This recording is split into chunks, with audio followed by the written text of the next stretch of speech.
to kick off, we one of the interesting things about the fires that probably occurs to all of you is that ecosystems with a really long evolutionary history of exposure to fire regimes ought to be reasonably good at recovering by themselves after an event. And so the question is, under what circumstances aren't they? And there are sort of two broad categories. One is that resilience that they have naturally, that they've developed over evolutionary time periods, could be exceeded in some circumstances. So, for example, if the fire severity was particularly high, or fires are too close together, or what have you. Things to do with the fire regime being, not ideal, but also the alternative pathway is through. Sorry, I was talking about sensitivity there. Resilience is what I want to talk about now. The idea that that natural resilience to fire regimes might have been eroded by some other factor.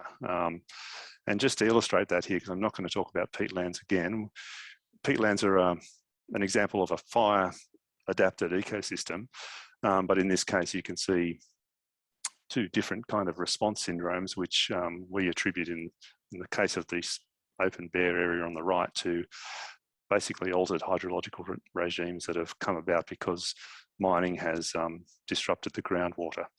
So that's an example of something that probably would have been okay during the latest event, but circumstances have changed and compromised its ability to recover.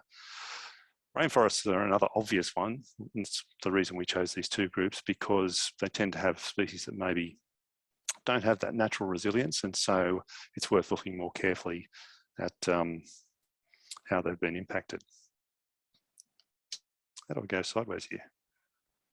Oh, down here, right. So, yeah, I like I said, I want to keep it fairly high level, because I think we all kind of intuit these concepts but don't think about them. And if you think about them more deeply, then it suggests useful things that can help our approach of assessing impacts. So it's pretty trite to put up a definition like this. I'm sure you've all seen something like this, but what I really want to emphasize is that while we accept that this is part of it and somehow sustains the biota, and the interactions between things are important too, they're actually really useful things to try and drill down and categorize, because they can really inform our understanding. Yes, we all, sorry, this has come from another presentation, but it's I'm assuming you're all pretty au fait with the ecosystem concept in terms of its importance for conservation. What might have occurred to many of you thinking about things that are listed as threatened is that there are lots of different thematic scales that you can describe ecosystems over. So up the top end, you've got things like biomes, which are essentially groups of ecosystems that may not have many compositional traits in common. They don't have much species overlap, but they function in broadly similar ways. At the other end, you've got fine scale classifications that I'm sure you're all familiar with, that look at different types of ecosystems in local areas that may share quite a few species, but are sufficiently different, or maybe have some different habitat preferences that they warrant recognition as different things. And in the EPBC space, good examples of this are the very broad listing for lowland subtropical rainforest on the north coast, which encompasses a range of different types of vegetation communities and ecosystem types, compared to something like the Robertson rainforest, which is obviously something that's much more restricted and homogeneous. So it raises the question, which scale, coming back to our project, if we wanted to tell you something about the impacts of the fires on the rainforest, then how could we go about, or what sort of scale should we be looking at? In terms of listing and risk assessment, we kind of want this to be an efficient process. So, there are probably 125 rainforest types defined in New South Wales, and it would be fairly time consuming to go through them individually. But we also, coming back to this idea of the ecosystem concept, we want to really know something, or be able to make generalizations about the impacts of threats over groups of things that are going to be more or less susceptible in the same way. And that touches on these functional considerations, because threats act by interrupting functions. But when we started this project, we had this problem that, you know, if we were going to go out and say, try and communicate what the impacts of rainforests were, then the types of language we'd be using would be influenced by the legacy classifications that are different in each state, at different thematic scales and different types of information describing them. And I'm talking here about New South Wales, the plant community types, Queensland regional ecosystems, and Victorian ecological veg classes.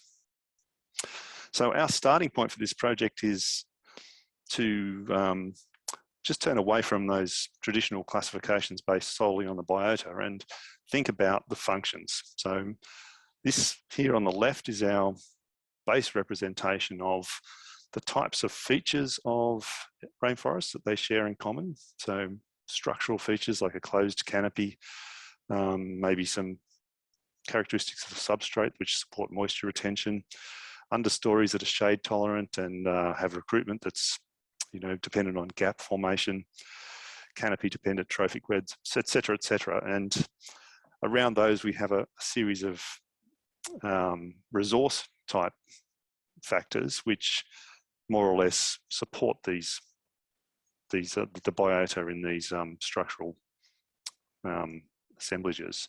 So water surplus is an obvious sort of thing that's associated with many rainforest types, but not all. Sometimes cloud harvesting is an important way of harnessing that water.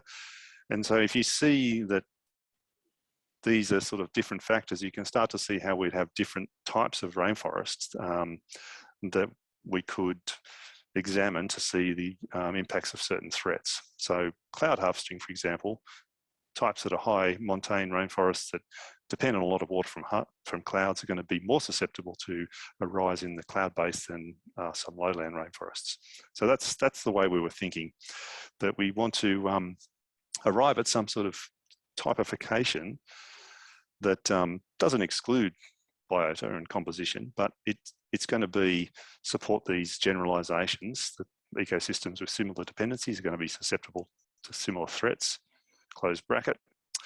Management, so if you've identified threats, then you can sort of generalize about the types of management that you're going to have to roll out in different parts of the landscape without, you know, maybe having so much direct information to guide you.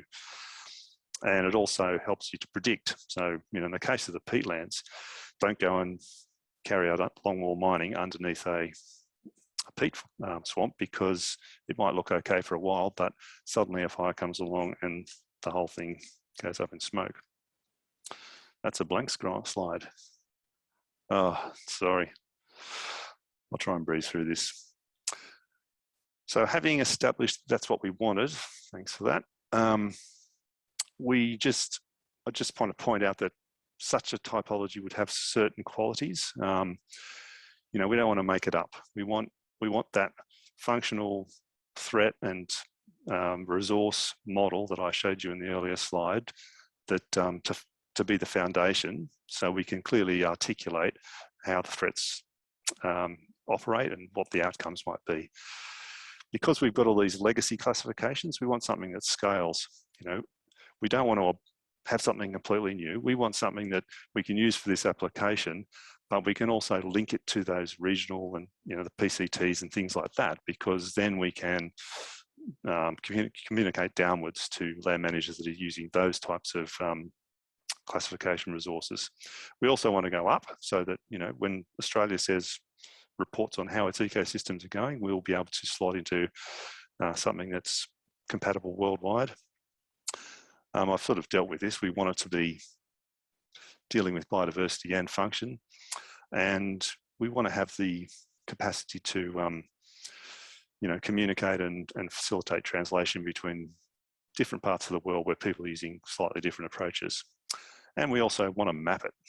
And that's something that was not readily available when this first phase under the Threatened Species Hub was rolled out. And it's part of the reason why I'm talking high level here today, because in our current phase, we have refined the classification, and we've also built some spatial stuff into it.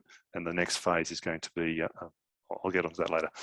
So we've adapted, or we are using this new tool that IUCN has developed a global ecosystem typology, which essentially has all the features I've just been talking about. It has very high level layers, so realms, which are sort of, and biomes. So the realms are like the land, the sea, and the water. The biomes, think about your traditional sort of terrestrial, freshwater and saline, and then so on and so down. The top layers are the sorts of things that have functional similarities, but maybe no compositional features in common. And then when you get down to things like this, we're talking about the rainforests of Southeast Australia. And finally here, where we want to be for our application here, something which fits a kind of global ecosystem type model under this system, and which sits above these local ecosystem types, the PCTs, the EVCs, et cetera, and so what we'll achieve there is have a manageable number of these types that we can use in our assessments. So just lost my arrow button again. So this is kind of where we ended up. This one was thrown in a little late in my preparation, but on the left here, you can see the classes of our classification with some interesting colors and shapes around them. Ignore the top for the moment, or actually read the top if you want. Don't know why it just appeared. Well, we'll just deal with that. This is just some raw numbers: 124 New South Wales types, 75 regional ecosystem types, and 12 EVCs. We've compressed down to 30 global ecosystem types. So we've got this manageable number, and we've got a system where the key resource characteristics of the different types are reflected. So in this graph, I've essentially plotted where each ecosystem type sits in terms of how much water is available to it on an annual basis, and also how cold it gets. They just happen to be two of a range of different temperature, moisture variables that we could use to characterize them. But the important thing is that some occupy really wet areas, and mostly they have what's indicated by these blue circles is surplus moisture. So in other words, water that they can't actually use, it rains and runs away. Whereas down this other end, we have types that are your traditional dry types, and they're characterized by quite sizable rainfall deficits. And in between, you've got mixtures. So some cool temperate types that have reasonable deficits, some cool temperate types that have reasonable or small, sorry, that was the other way around, small deficits, moderate surpluses. And I'm just pointing this out because these are the sort of features that are going to be changed under changing climates, and which are going to make a difference in future droughts to the relative flammability and the persistence of the different rainforests. And I've just indicated here that, you know, the objective here is to link them to these important functional attributes. And it's probably enough said. So I hope you get the idea there that you know, these things are still distinct compositional groups. They all have species in common. All the members of the groups have species in common that are different to other groups, but we've been more explicit about the sorts of resource requirements they have, which then allows us to start thinking about things like how they might respond differently to fires and droughts. And this is the point where I, you know, probably nearly time's up. So I've got two quick examples. This is a little complicated, but bear with me. The black lines here show the extent of the 2019-20 fires. And the colours are different rainforest types, but they're not coloured according to one type versus another. They're coloured according to the proportion of the samples that we analysed in them that were burnt. So, and that proportion is only of those that were sitting within the fire boundary. So you could be confused a little bit because what we've got here is cool temperate rainforest shown in red, which lies in and out of the fire boundary. And what I'm saying is I've simply coloured it red if more than 80% of the samples burnt. And just because of, you know, I could have, if I had more time, I'd, well, actually it illustrates it better like this. don't be alarmed that some things were burnt and they're outside the fire boundaries, what I'm saying. Focus instead on the fact that this particular type occurring in a matrix with this warm temperate type is apparently far more susceptible to fire for whatever reason. We're still investigating that, but our desktop analysis says when you think of the fire impacting the Gondwanan rainforests, well, there are some broad types that are affected, more or less differently. This one here, it's the upland subtropical rainforest, and obviously wasn't highly exposed to the fire, but where it was, it lies somewhere in between the warm temperate and the cool temperate forests. I think it was, I've written it here, 32% of samples burnt. In fact, I've zoomed up over here. I should have looked. Over here, I'm just showing the southern warm temperates absolutely hammered. And, they're obviously much more threatened than either of these, well, in the current event, but cool temperate rainforests are going to be more susceptible to future fires, we think, than the warm temperate ones.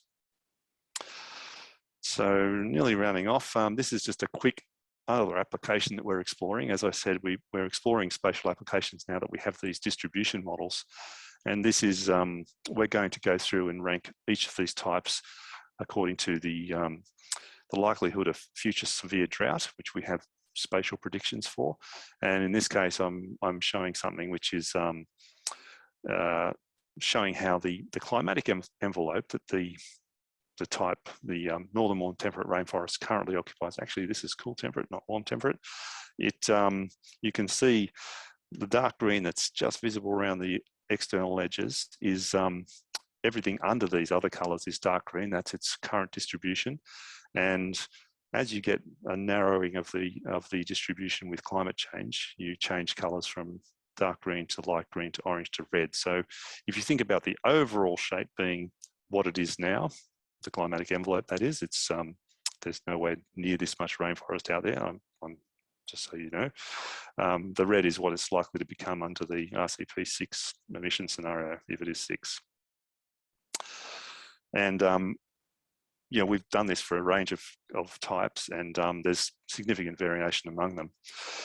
This is my last slide. The aspiration is to be in a position sooner rather than later to, I don't know if you've got all this stuff over there, I can't read it, but this is the table in our report where we have our types on the left columns, and it's just an indicative excerpt, but we are aiming to be able to rank each type by each threat. And we have some really interesting layers in invasive plants, for example. We have weed densities and also densities of particular weeds like lantana that show really good discrimination between types. And so it's a really useful tool for not only conservation risk assessment, saying, well, rather than just say we want to list this type, we think it's threatened by weeds, we can be much more specific and quantitative in how we go about that. So I should provide you with a link for the report so you can look at these tables in more detail, but apart from that, I'll stop there.